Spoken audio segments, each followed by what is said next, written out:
Welcome to FranCoach's Franchising 101 podcast series. Here we talk about all things franchising. What is it all about? Is it for you? How do you find the best one to own? And so much more. Now your host, Tim Parmeter. Hello, everyone, and thanks again for tuning in to the latest edition of FranCoach's Franchising 101 podcast.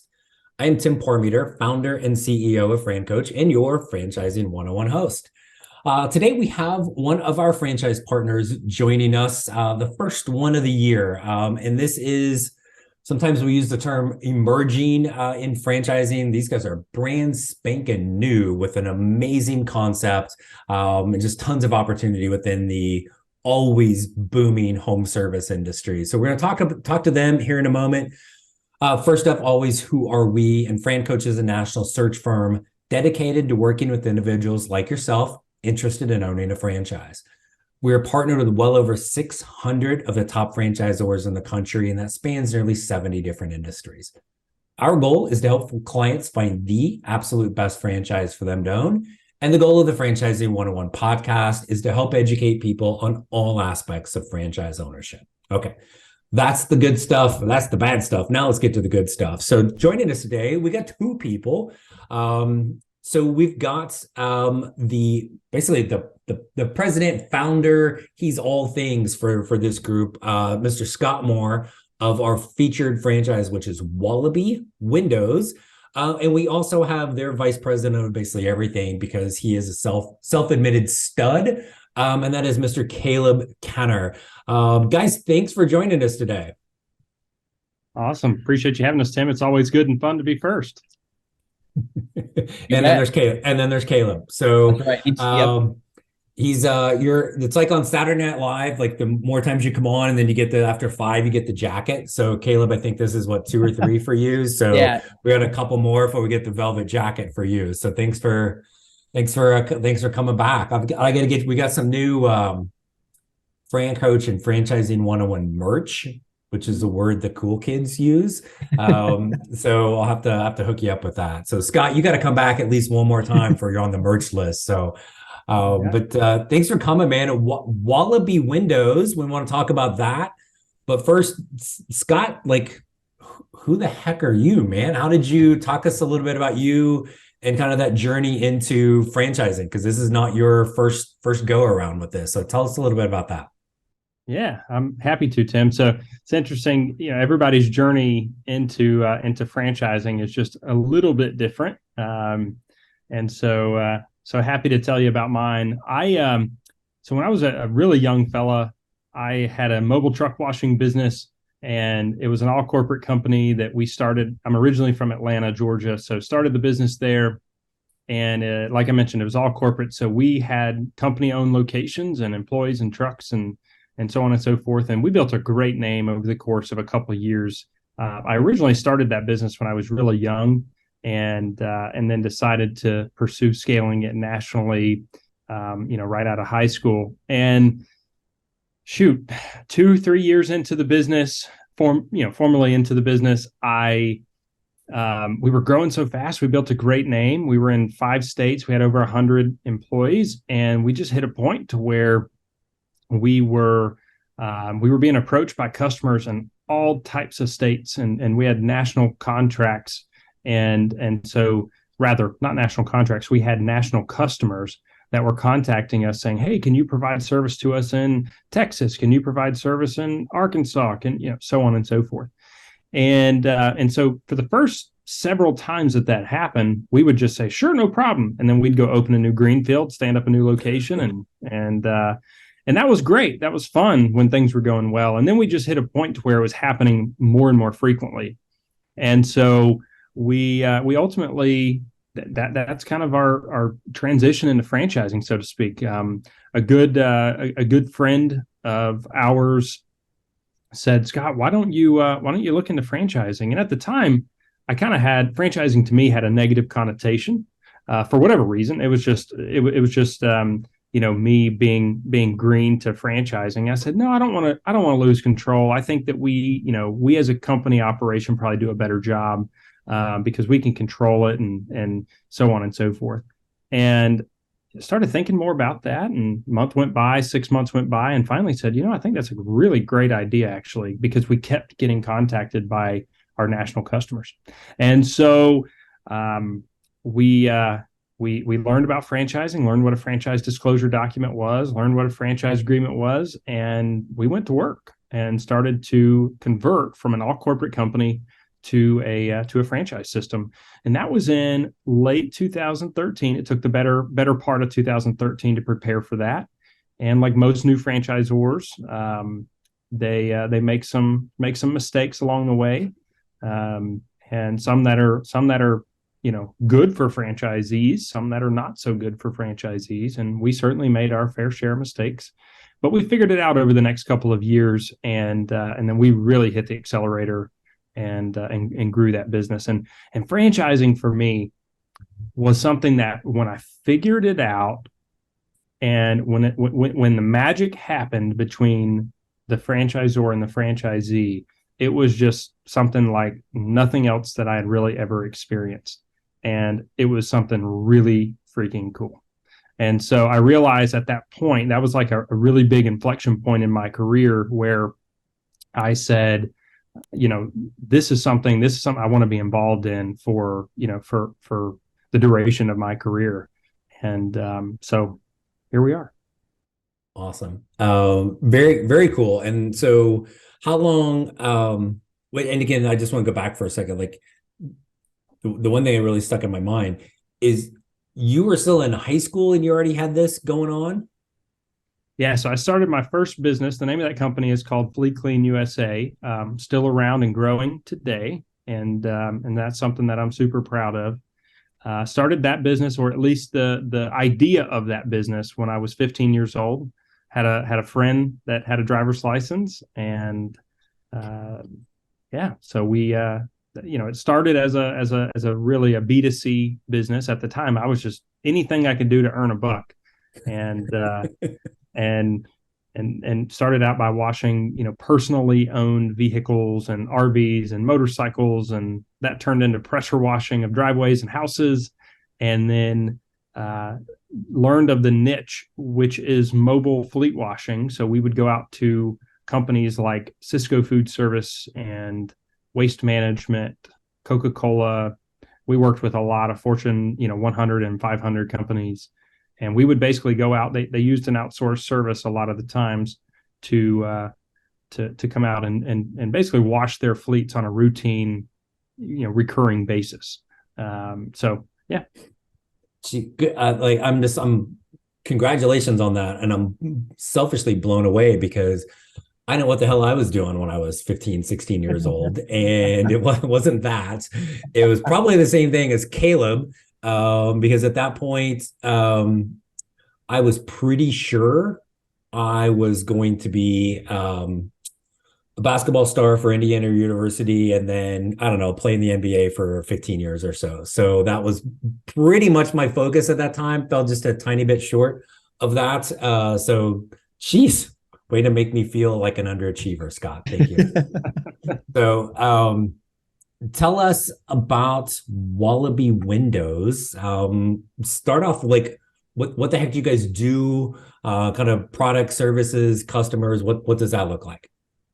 Yeah, absolutely. So Wallaby Windows is a window and door replacement company. It's obviously a franchise opportunity. So we're a window and door replacement franchise system.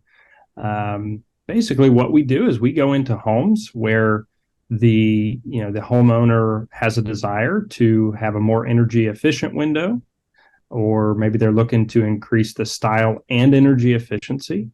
Maybe they want to change the look of the home, or maybe they're doing a multi-point renovation, or in markets like Florida or any sort of coastal environments where they're looking for impact rated, materials. We can go in and do full, exterior window and door replacement. So it's a really, it's a vanilla concept. It's, what we do is relatively simple and straightforward. So that's really what this concept is about. Gotcha. Okay. And so only residential? Do you get into commercial as well? Yeah, good question. So we do residential and commercial. So we have the ability to do really any type of window and door replacement. It's not just limited to B2C. And the opportunities, if you just look around whenever you're going down the road, whether it be a strip center or it's a pharmacy or a home or whatnot. I mean, all of those windows and doors, Wallaby franchisees have the capabilities to remove and replace, or if it's a new construction, have the ability to do new construction as well. Gotcha. Which is my next question right there. So you've got that. So, okay. And here's the good thing is I'm pretty sure windows and doors are never going to go out of style, right? So we're going to kind of need them. You mentioned the energy efficient part of it, which is, and rightfully so, becoming more and more, I think we're all becoming more and more aware of that, even if it's just from a standpoint of I pay less for my electric bill in the summer in Arizona based on having these things, right? So that's all cool. Let's talk a little bit about the business model, and kind of in particular the owner. So like the owner out there repairing and replacing windows and doors all day long. What does that kind of overall kind of high level business model look like? Caleb, you want to take that one? You bet. Yep. So when Scott was designing this concept, he really, and I guess I'm going to answer two questions here. The type of really owner that we're looking for, Tim, is your sales and marketing. That's the type of person that we're looking for. Someone that's managed a team, someone that's looking to kind of build an empire. But Scott knew that there could be potentially some things from an operational standpoint that Wallaby could really provide. So we have dedicated W2, I will say W2 specialists, a contact center that will actually take all the leads and get them on the schedule for those franchise partners in those areas, which I think is really, really crucial. The other thing is we have in-house specialists that will work with the subcontractors in this area. So this is a subcontractor model for windows and doors. And so the nice thing about that is it allows the franchise partner, that's what we call our franchisees, to really focus on hiring a sales manager, ops manager to kind of, maintain that relationship with the subcontractor, really be there for that homeowner. And then that operations manager will be there on the day of the installation when the subcontractors come to the home to answer any questions and really be that support. Because we've all been there. I've been there. I had a shed put in and it was subcontracted out and the guys were jerks. They ran over my landscaping. Nobody there was to answer questions. They didn't know what to say. And so Scott has really taken Wallaby and designed an operational foundation at his headquarters that will really help any franchise partner succeed. Awesome. Well, and I think the bar is so low in anything home service, right? That if you just don't suck, you're actually above average, let alone if you actually try to be good. And, or, how many times the experience that you just talked about, Caleb, or you try to call somebody and nobody answers the phone, nobody calls you back, can't book anything online, like in any of those things. So having that kind of that contact center, building an infrastructure, and I want to come back to franchise infrastructure. I want to make sure we don't miss that, because there's a key thing with Wallaby for being new that I think is really key. But even in that franchise partner model, this isn't just like, you're not trying to just like a one person show. You're making sure somebody's really on the sales side. Somebody's really making sure that's a happy customer, because that's going to lead to the referral side of things, right? So one thing you talked about, the subcontractor model for the labor. And I think anytime there is a subcontractor model in home service, if not the first thing, one of the first things people are going to go is like, I've never had to find and manage subcontractors before. How could I possibly do that? That's where you guys come in. So talk a little bit about some of the support mechanisms you guys have in place. I mean, I know they're all over the place, but for that subcontractor piece. Hey everyone, I wanted to take a quick break from our podcast to tell you about our amazing friends at Entrepreneur. If you're looking to become a franchisee or simply learn more about business ownership, and Guys, let's be honest. You're listening to the Franchising 101 podcast, so we know you have some interest in this. And I really encourage you to go to entrepreneur.com to check out all of their great content and resources. Seriously, Entrepreneur has everything, all the way from a bookstore to the best podcasts, webinars, and videos, plus information on upcoming events and the latest articles that seriously, they cover all aspects of franchising and business ownership. If you're having trouble deciding which franchise is right for you, start with Entrepreneur's renowned Franchise 500 ranking, which highlights the best franchises of 2022. For 45 years and counting now, Entrepreneur has been and continues to be the most widely recognized and respected authority in the franchise market. Digital and print subscriptions are available, so you never miss out on anything. So seriously, what are you waiting for? Go to entrepreneur.com right now and learn more. Yeah, that's a really good point.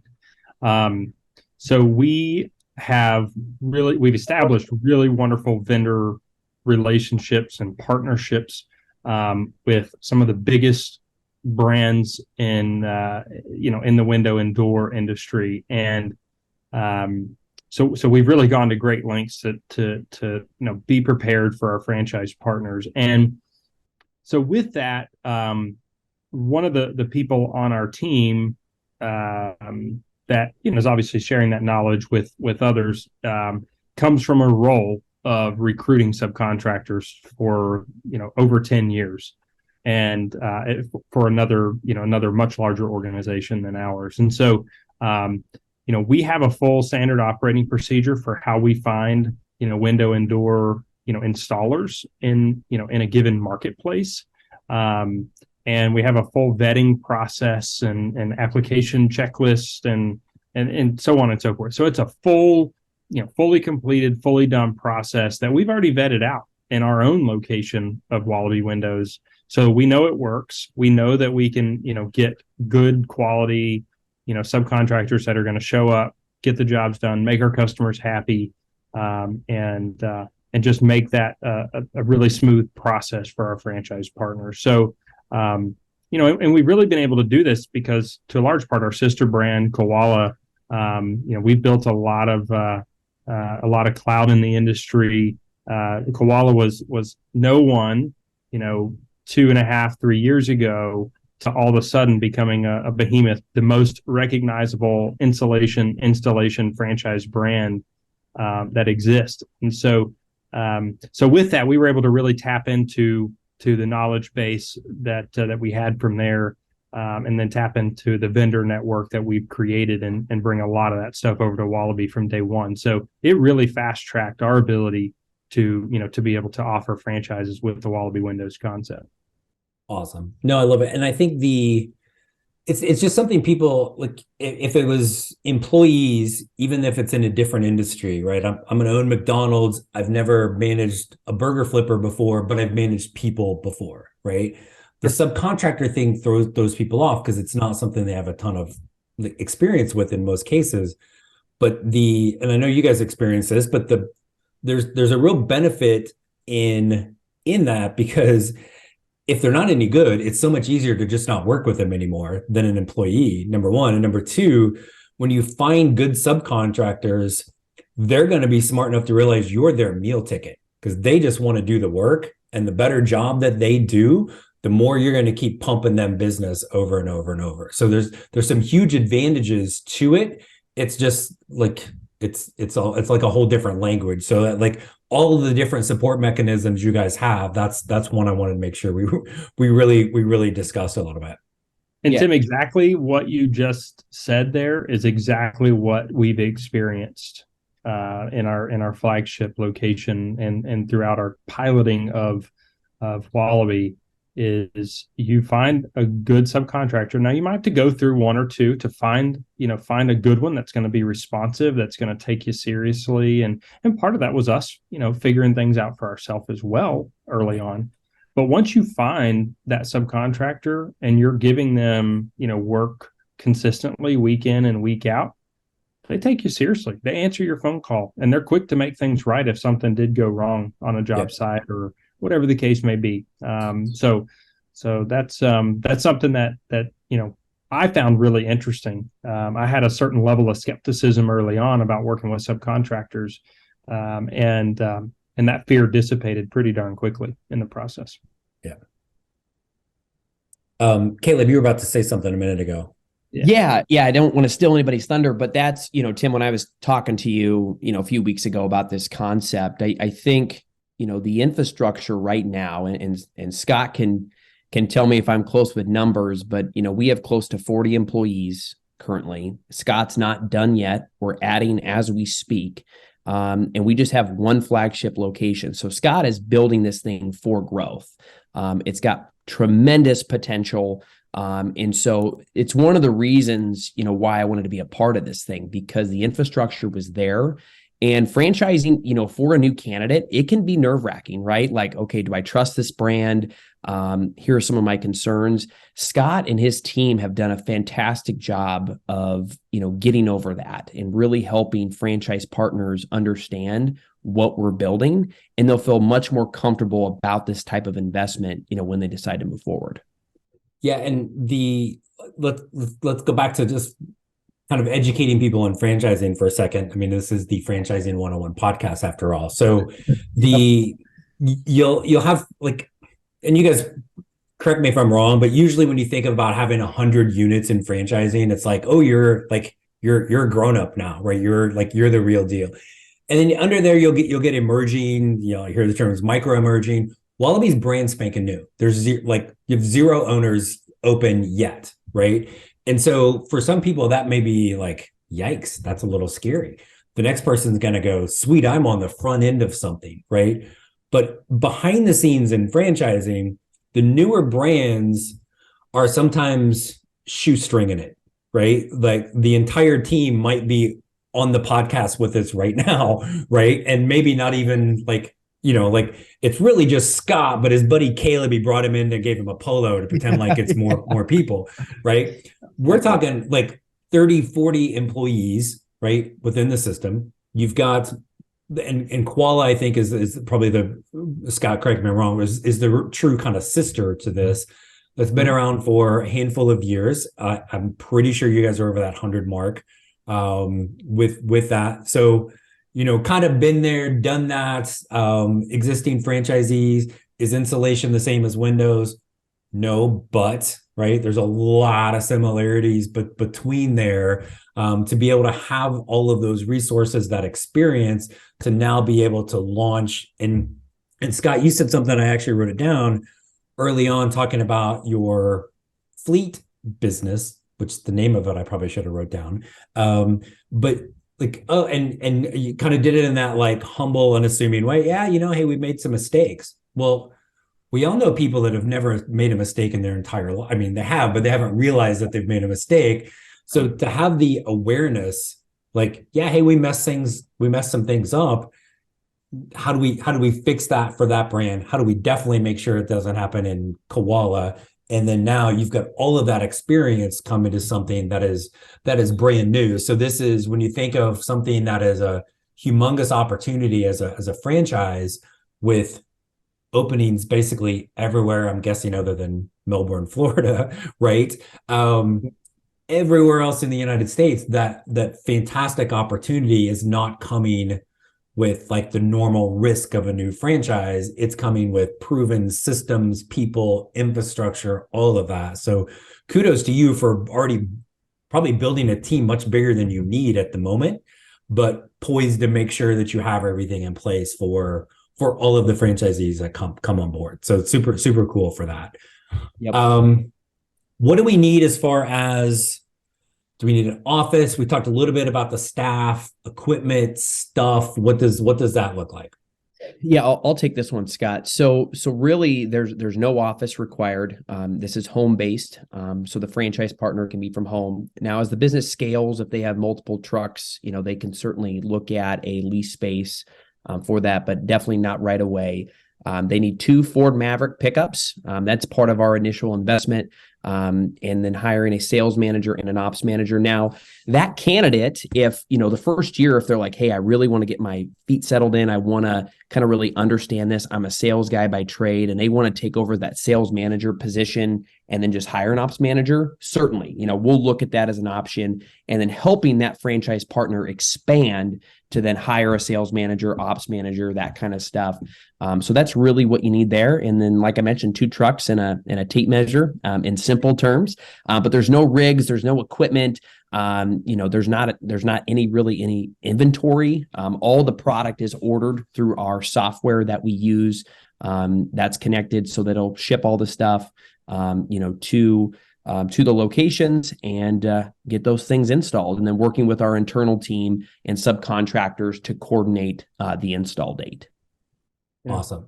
And if, once a franchise partner scales to a certain point and, they have 2-3 salespeople, and if they want a centralized location, a small, little place to be able to meet up and do things, they're certainly, welcome to have a small office or a sales office, or maybe like a flex warehouse space or something along those lines. But the big thing is that we don't require it.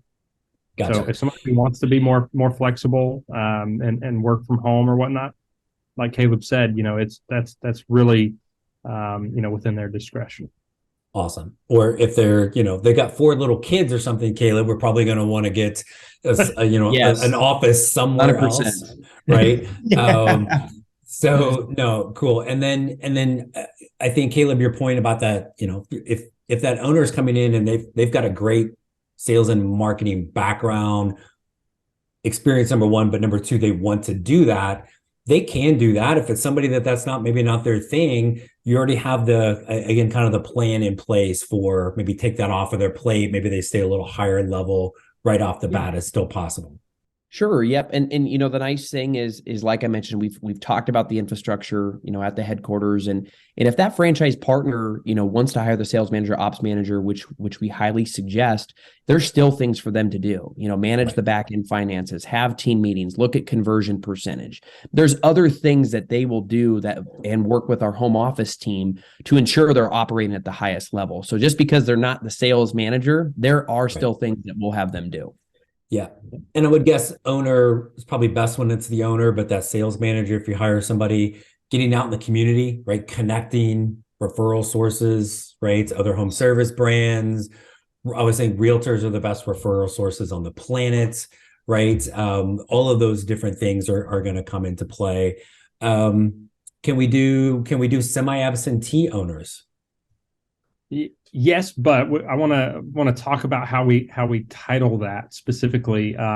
We want to say flexible ownership options, right? So whatever that means to a candidate, it will really just mean that they're going to have to hire a certain number of people, and they're going to have to give the business a certain amount of time.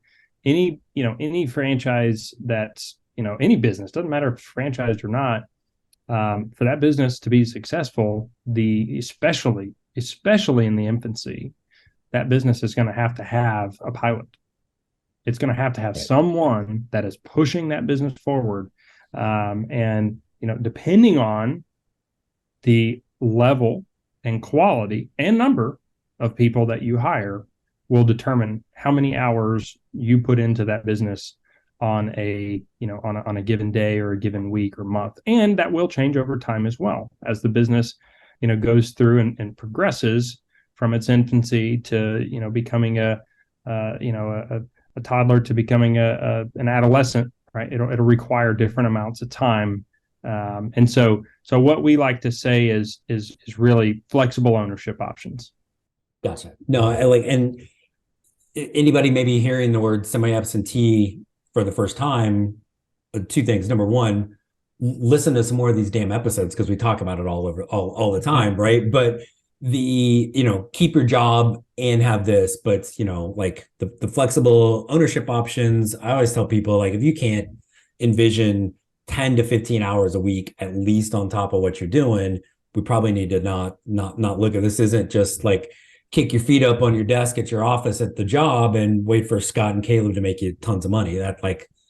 That's not happening. If that is, guys, please correct me, and I will be franchisee number one. So let me know, right? But it is a great option to have in transition with that. But all the things that you're talking about, I think this is key to really understand as we differentiate options, especially within home service. You guys have a fantastic infrastructure built up in the franchisor, right? And you have that there for growth to help your franchisees succeed. Novel concept, we want franchisees to succeed, right? So that's amazing. But the infrastructure you're putting in, having your new franchise partners, Caleb, I got it right that time, your franchise partners implement right off the bat is one of growth. It's not just you in a pickup truck and good luck, right? It's you at least plus one, plus our contractors. And really, if we're thinking like, hey, we want multiple territories right away or down the road, we need to build that infrastructure, even if it's a little more at the beginning, to ensure that growth, which again, like for people listening that don't know anything, I'm blown away by that, because that does show, again, your like the fact that you actually, I don't know how to better say this, you actually give a damn about the people who are going to come on as franchisees.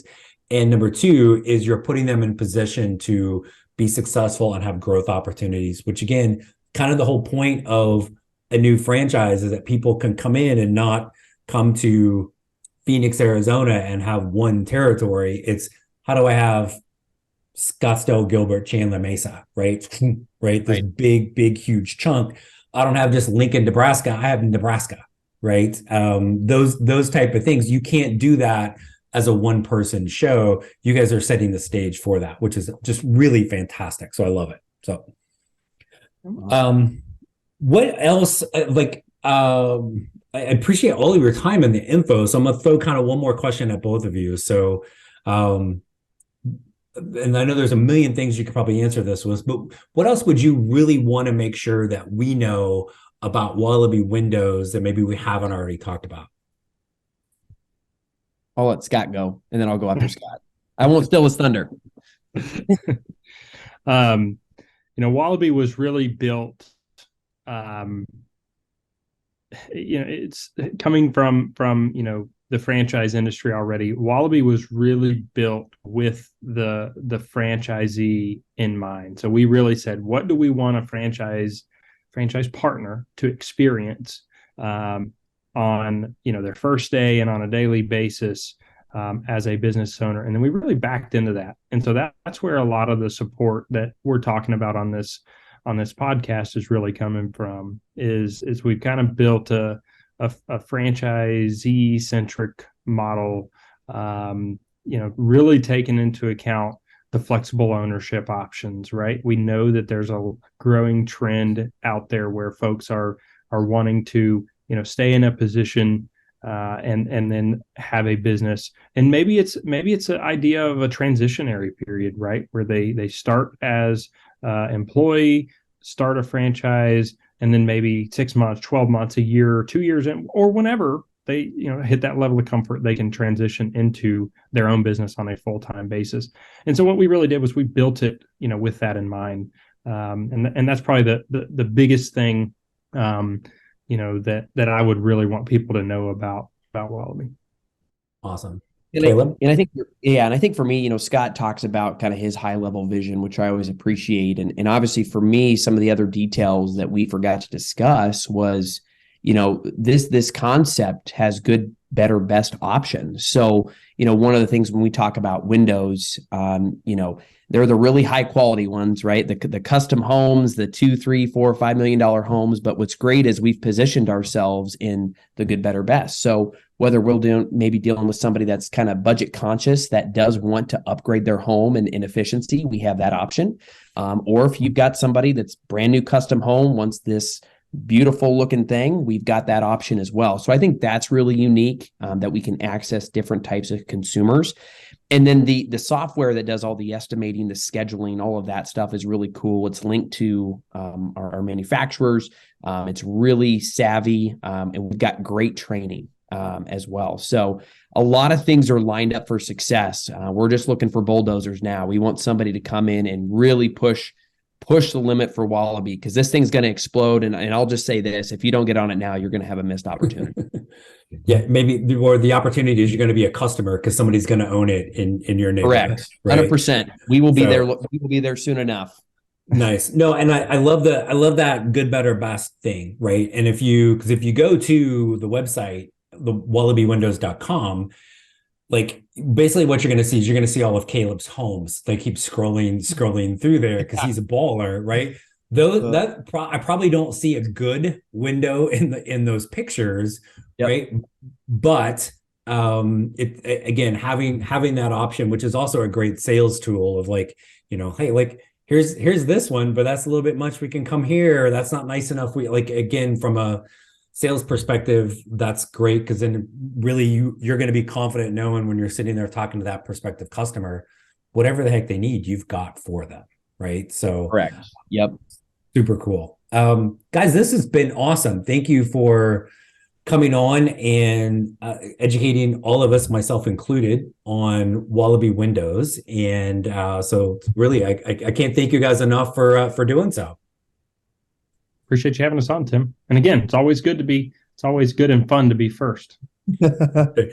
There you go. Scott, even though it won't be first, can we maybe get some time for you here in the month or two to talk about, could I twist your arm to come back and talk about koala? Absolutely. Okay. I thought maybe you don't even have to twist for that. He'll just come and do it. Perfect. And if you want to bring Caleb, that's fine. Really, they only gave me the one background. Background. No, I'm joking. That's what I was going for. Do we have a different background? Do we have a different polo? So that's what I really wanted to see. So guys, thank you so much for coming on today to chat with us. And as always, for all of our loyal podcast listeners, we hope the Franchising 101 series continues to provide insight into the amazing possibilities that can be achieved as a franchise owner. Be sure to subscribe and follow us wherever you listen to the podcast. If you are inspired finally to learn a little bit more, reach out to us, FranCoach.net, Franchising101podcast.net. There's never any fee for our service. So whether it's Wallaby or one of the other 600 plus franchises that we work with, let's see if we can find your best fit. Thanks everybody for tuning in, and we look forward to talking to you again soon. Thanks so much. Thanks for listening to FranCoach's Franchising 101 podcast, where our ultimate goal is to help educate you on all things franchising, so you can create your better tomorrow.